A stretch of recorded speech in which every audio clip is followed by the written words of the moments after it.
Hello everyone.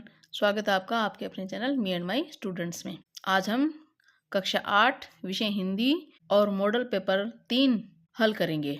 इससे पहले हमने मॉडल नंबर 2 का हल किया था और ये मॉडल पेपर आपके परीक्षा की तैयारी के लिए बहुत ही आवश्यक है। और क्यों आवश्यक है इसके लिए मैं आपको बता देती हूँ कि अब हमारे पास परीक्षा के लिए बहुत ही कम समय बचा है और अगर हम अब किताबें लेके बैठेंगे तो हमसे पूरा कोर्स वो कवर नहीं हो पाएगा। तो इसलिए जो मॉडल पेपर है वो हमारा जो वार्षिक परीक्षा में जो पेपर का पैटर्न आएगा, जिस तरह से पेपर आएगा उसी के तरह ही बना हुआ है। ये हमारे लिए बहुत ही सहायक है। तो हम बिना देरी किए मॉडल पेपर नंबर 3 सॉल्व करते हैं, हल करते हैं। उसके एक एक क्वेश्चन को किस तरह से जो बोर्ड वार्षिक परीक्षा का जो पेपर आएगा, किस तरह से अभ्यास अध्याय वाले क्वेश्चन आंसर, रिक्त स्थान वाले, कितने मुहावरे, व्याकरण से संबंधित, बंध से संबंधित, जिस तरह से प्रश्न आएंगे वो उसी के आधार पर ये मॉडल पेपर है। तो ये मॉडल पेपर हमारी परीक्षा की तैयारी के लिए बहुत ही आवश्यक है। तो चलो इसको सोल्व करते हैं। कि जो आपका पेपर आएगा उसका पूर्णांक है वो 80 नंबर का होगा और इसका अवधि समय कितना होगा, 2.5 घंटे का। और आप पेपर हल करने से पहले जो निर्देश दे रखे हैं वो आपको जरूर पढ़ने हैं। तो शुरू करते हैं। सबसे पहले हैं वो वस्तुनिष्ठ प्रश्न आएंगे जो कि 8 आएंगे और प्रत्येक का एक एक अंक निर्धारित है। जो 8 नंबर के ये क्वेश्चन आएंगे। पहला प्रश्न है, बदलू ने जमींदार को चूड़ियों का जोड़ा क्यों नहीं दिया? तो सुंदर न होने के कारण, अपनी बेटी को देने के कारण, दाम अधिक पाने के कारण, कम दाम पाने के कारण।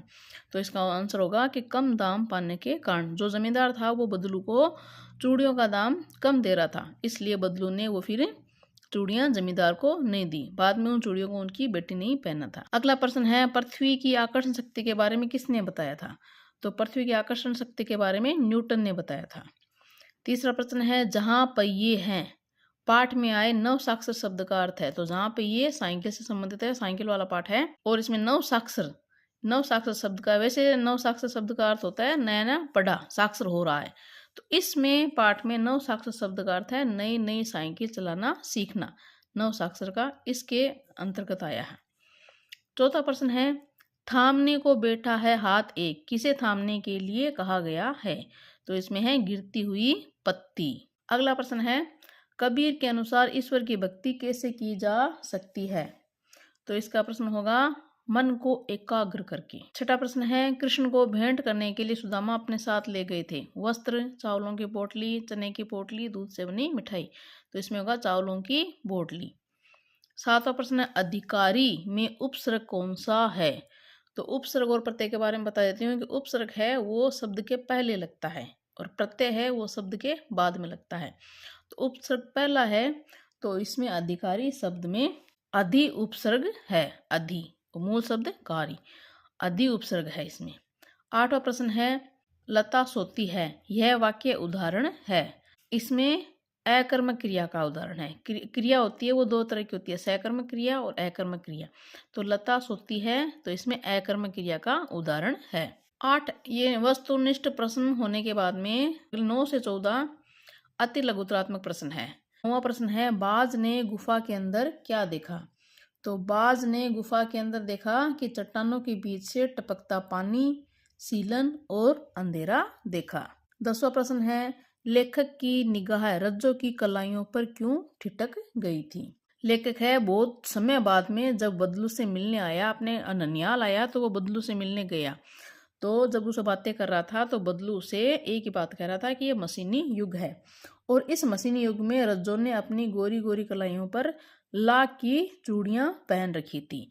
तो लाख की चूड़ियों को देखकर वो ठिठक गया था, रुक गया था। कांच की चूड़ियां पहनने का जो युग है उसमें उसने लाख की चूड़ियां पहन रखी थी। 11वां प्रश्न है, पक्षी और बादलों के संदेश को पढ़ने में कौन सक्षम होते हैं? तो पक्षी और बादलों के संदेश होते हैं उनको पेड़ पौधे, सरोवर, तालाब, पर्वत, नदियां आदि पढ़ने में सक्षम होते हैं। 12वां प्रश्न है, दीवानों की दृष्टि में भीख मंगे कौन है? तो दीवानों की दृष्टि में जो स्वार्थपूर्ण जीवन व्यतीत करने वाले होते हैं, जो सिर्फ अपना ही सोचते हैं, वो भीख मंगे होते हैं। तो दीवानों की हस्ती में कहा था कि यह भीख मंगों की दुनिया। तो जो कि सिर्फ अपने स्वार्थ के बारे में सोचते हैं, देश दुनिया का वो कुछ भी नहीं सोचते हैं, तो भीख मंगे उन्हें कहा है। 13 निम्नलिखित मुहावरों का अर्थ बताकर वाक्यों में प्रयोग कीजिए। तो मुहावरों से संबंधित है 2 मुहावरे हैं जो कि 2 नंबर के हैं और प्रत्येक है जो आधे आधे नंबर से डिवाइडेड है। तो आधे आधे नंबर से हैं कि मुहावरे में एक तो अर्थ लिखना है, एक वाक्य प्रयोग करना है। तो आधा नंबर अर्थ का है, आधा वाक्य प्रयोग का है। तो पहला मुहावरा है हक्का बक्का होना। तो हक्का बक्का होना का अर्थ है हैरान होना और इसका प्रयोग कि जो साइकिल वाला पार्ट है उसको ध्यान में रखते हुए बनाते हैं कि महिलाओं को साइकिल चलाते देखकर जो पुरुष है या गांव वाले हैं वो हक्के बक्के रह जाते हैं। फिर है उधम मचाना, यानी बच्चों के बारे में कहते हैं कि बच्चे उधम मचा रहे हैं। तो उधम मचाना का अर्थ है शरारत करना या शरारतें करना। कि अब इसका वाक्य में प्रयोग क्या करेंगे कि गुरुजी की कक्षा के बाहर जाते ही छात्र है वो उधम मचाने लग गए। फिर अगला प्रश्न 14, निंदा का विलोम शब्द प्रशंसा है और निम्नलिखित शब्दों के विलोम शब्द लिखिए। तो 2 विलोम शब्द आएंगे जो कि 1-1 नंबर के हैं। तो नीरस, नीरस का विलोम शब्द होगा सरस और कृतज्ञ, कृतज्ञ का विलोम शब्द होगा कृतघ्न। कृतज्ञ यानी उपकार मानने वाला और कृतघ्न यानी जो उपकार नहीं मानता है उसको कृतघ्न कहते हैं। फिर है लघुत्तरात्मक प्रश्न जो कि 15 से 22 तक लघुत्तरात्मक प्रश्न आएंगे और प्रत्येक है वो 4-4 अंक का होगा। तो 15 क्वेश्चन है, आजकल जीवन के महान मूल्यों के प्रति लोगों की आस्था क्यों हिलने लगी है। तो इसके उत्तर में हम लिखेंगे कि क्योंकि जो छली कपटी व्यक्ति होते हैं वो ईमानदारी की परवाह न करके फूल रहे हैं। छली कपटी व्यक्ति हैं वो ईमानदारी को त्यागते हैं और ईमानदारी की परवाह न करके वो अपना वर्चस्व स्थापित कर लेते हैं। और ऐसे माहौल में जीवन के महान मूल्यों के प्रति लोगों की आस्था हिलने लगती है। जब ऐसा माहौल होता है, ईमानदारी की कोई वैल्यू नहीं होती है, ऐसे माहौल में जो मूल्य होते हैं उनके प्रति लोगों की आस्था हिलने लगती है तो वो धीरे धीरे बेईमानी की तरफ अग्रसर होते हैं। अगला प्रश्न है, साइकिल चलाना किसका प्रतीक बन गया है। तो इसके उत्तर में हम लिखेंगे कि साइकिल चलाना महिलाओं की व्यक्तिगत आज़ादी का प्रतीक बन गया। इससे उन्हें पूर्ण स्वतंत्रता मिल गई और वे कहीं भी किसी भी समय बंधन मुक्त होकर आ जा सकती है और वे किसी के ऊपर भार बनकर नहीं रह सकती, किसी के ऊपर वो बोझ नहीं बन सकती और वो स्वतंत्र जीवन जीने के लिए स्वतंत्र होती है। अगला प्रश्न 17, सड़क सुरक्षा की दृष्टि से वाहन चालक के 4 कर्तव्य बताइए। जैसे हम लिखेंगे, बहुत सारे कर्तव्य होते हैं, उनमें से हम 4 लिखेंगे। जैसे पहले हैं कि गाड़ी तेज गति से नहीं चलानी चाहिए। 2 नंबर, गाड़ी चलाते समय मोबाइल पर बात नहीं करनी चाहिए। 3 नंबर है कि नशे में हमें वाहन नहीं चलाने चाहिए और गाड़ी चलाते समय अगर हम गाड़ी चला रहे हैं, 4 पहिया चला रहे हैं तो हमें सीट बेल्ट का उपयोग करना चाहिए और अगर हम 2 पहिया वाहन चला रहे हैं तो हमें हेलमेट का उपयोग करना चाहिए। वाहन की गति है वो सीमा पर नियंत्रित रखनी चाहिए और यातायात के जो समस्त चिन्ह है उनका पूरा पालन करना चाहिए। इस तरह से ये कर्तव्य है। फिर अगला क्वेश्चन है, अगला प्रश्न, अस्वच्छता किस प्रकार देश के लिए नुकसान का कारण बनती है। अस्वच्छता में किस प्रकार से देश के लिए नुकसान का कारण बनती है, इसमें लिखेंगे कि यदि किसी देश का नागरिक स्वच्छता के अभाव में अस्वस्थ हो जाता है, अगर वहाँ पे स्वच्छता नहीं होगी तो वहाँ के नागरिक है वो अस्वस्थ होंगे तो उनकी बीमारी इलाज के लिए वो इलाज के लिए पैसा लगेगा और इस तरह से आर्थिक नुकसान भी होगा, स्वास्थ्य का नुकसान भी होगा। उसके स्वास्थ्य लाभ के लिए सरकार को उस पर धन खर्च करना पड़ता है और धन देश के विकास कार्यों की जगह उसकी बीमारी पर, उसके स्वास्थ्य पर खर्च हो जाता है। और अस्वस्थता के कारण अस्वस्थ हुआ व्यक्ति जब अपने कार्य को करने में सक्षम नहीं होता है तो इससे कार्य शक्ति, कार्य गति भी प्रभावित होती है और इससे देश के विकास को हानि पहुंचती है। इस कारण अस्वस्थता है वो देश के लिए नुकसान का कारण बनती है। अगला प्रश्न है 19, निम्नलिखित विशेषण शब्दों का प्रयोग करते हुए वाक्य निर्माण कीजिए। तो ये 4 है, 4 यहाँ पे दे रखे हैं शब्द और चारों 1-1 नंबर के हैं। तो पहला है वीर, तो इसमें हम वाक्य को करेंगे कि सीमा पर डटे हुए हैं जवान है वो वीर होते हैं, या फिर वीर पुरुष हमेशा सम्मान पाते हैं और हमें वीर होना चाहिए, जैसे अनेक उदाहरण। फिर है थोड़ी, तो इसमें लिखेंगे कि दूध में चीनी थोड़ी डालो या मेरे दूध में चीनी थोड़ी है। तो थोड़ी शब्द का उपयोग करते हुए हम कोई भी वाक्य निर्माण कर सकते हैं। 10, तो 10 तो साधारण वाक्य इसमें हमारी कक्षा में 10 विद्यार्थी है, या फिर मेरे विद्यालय में 10 अध्यापक हैं, या फिर कल मुझसे मिलने 10 आदमी आए थे। फिर चौथा है काली, कि हमारे घर पर काली गाय है, या मेरी गाय काली है। और आज मैडम जी काली साड़ी पहन के आए थे, मेरे पास काली ड्रेस है। इस तरह से इन शब्दों का प्रयोग करके हमें वाक्य निर्माण करना है। फिर है अगला प्रश्न व्याख्या। 20वां प्रश्न है निम्नलिखित पद्यांश की सहप्रसंग व्याख्या कीजिए। ये भी 4 नंबर का है और व्याख्या हमें सहप्रसंग करनी है। मैया कब ही बढ़ेगी चोटी, कितनी बार मोही दूध पियत भई, यह जऊ है छोटी। तू जो कहती बल्कि बेनी जो हुए हैं लंबी मोटी, काढ़त गुहत नावत जे है नागिन सी बुई लोटी।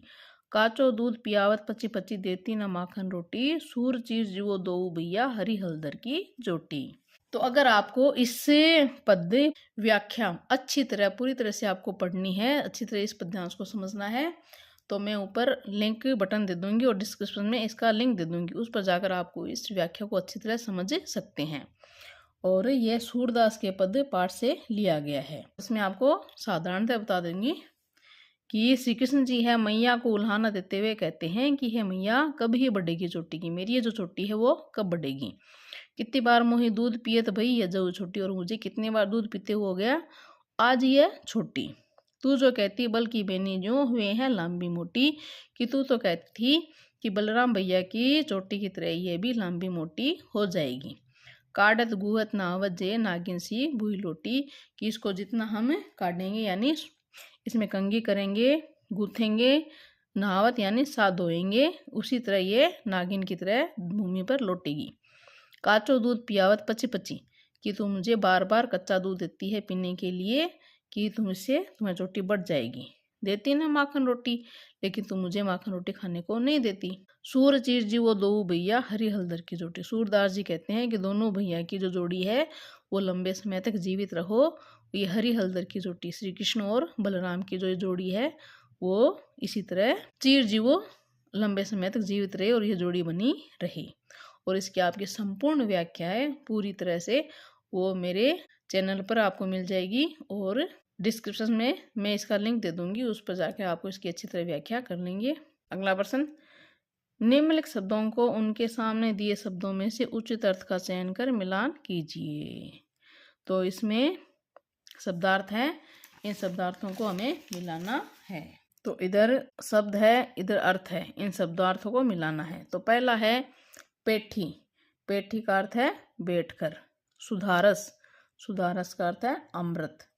दुहेली, दुहेली का अर्थ है कष्टकारी। प्रतीक्षा, प्रतीक्षा का अर्थ है इंतजार। पांखो, पांखो का अर्थ है पंखो। आलम, आलम का अर्थ है माहौल। और ये 6 हैं और 6 नंबर के क्वेश्चन है। अगला प्रश्न है 22 नंबर, दिए गए कोष्टक में से उचित शब्दों का चयन कर रिक्त स्थानों की पूर्ति कीजिए। ये भी 6 हैं और प्रत्येक 1 नंबर का है। तो यहाँ पे जो कोष्टक में दे रखे हैं शब्द यही इन रिक्त स्थानों में आएंगे। तो हम की दुनिया में स्वच्छंद लुटाकर प्यार चले, तो हम भीख मंगो की दुनिया में। हम तो समझ नहीं पाते, झरती हुई पत्ती को थामने बैठा हाथ है। मनुष्य को दूसरों से मधुरता से व्यवहार करना चाहिए। धोती फटी सी लटी दुपट्टी, दिन प्रति हानि होती गोरस की। इस तरह से आपको इन शब्दों को इन रिक्त स्थानों की पूर्ति करनी है। निम्नलिखित गद्यांश को ध्यानपूर्वक पढ़कर दिए गए प्रश्नों के उत्तर दीजिए। तो इसमें गद्यांश दे रखा है जो कि आपकी किताब से संबंधित होगा, और इसमें से 4 प्रश्न पूछेंगे, जो प्रत्येक प्रश्न 2-2 नंबर का होगा, और इस तरह से ये पूर्णतः 8 नंबर का होगा। तो चलो गद्यांश पढ़ते हैं। मैंने जान लिया कि आकाश में कुछ नहीं रखा, केवल ढेर सी रोशनी के सिवा वहाँ कुछ भी नहीं। शरीर को संभालने के लिए कोई स्थान नहीं, कोई सहारा नहीं, फिर वे पक्षी किस बूते पर इतने डींगे हाँकते हैं, किस लिए धरती के प्राणियों को इतना छोटा समझते हैं। अब मैं धोखा नहीं खाऊंगा, मैंने आकाश देख लिया है और खूब देख लिया। बाज तो बड़ी बड़ी बातें बताता था, आकाश के गुण गाते थकता नहीं था, उसी की बातों में आकर मैं आकाश में कूदा था। ईश्वर भला करे, मरते मरते बच गया।